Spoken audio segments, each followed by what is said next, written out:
HSBC export excellence awards 2026 আয়োজনের ঘোষণা দিয়েছে the Hong Kong and Shanghai banking corporation limited Bangladesh.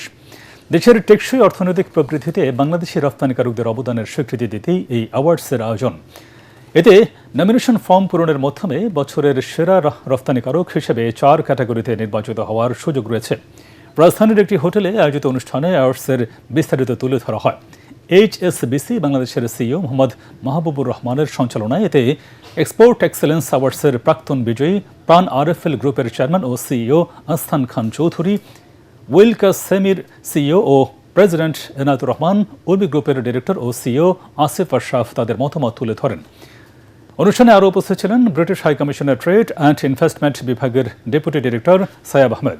HSBC বাংলাদেশের সিইও মোহাম্মদ মাহবুব রহমান বলেন, এই অ্যাওয়ার্ডটি সেই অগ্রণী প্রতিষ্ঠানগুলোকে স্বীকৃতি প্রদান করে যারা বিশ্ব অর্থনীতিতে বাংলাদেশের পরিচয় নতুনভাবে গঠন করছে। এতে অংশ নিতে নেই কোনো এন্ট্রি ফি এবং HSBCর গ্রাহক না হয়েও আবেদন করা যাবে বলে জানান HSBCর বাংলাদেশের country head of communications Talukdar Noman Anwar. বাণিজ্য মন্ত্রণালয় ও ব্রিটিশ হাই কমিশনের পৃষ্ঠপোষকতায় প্রতিযোগিতায় অংশ নেওয়ার আবেদনের শেষ সময় 20 সেপ্টেম্বর।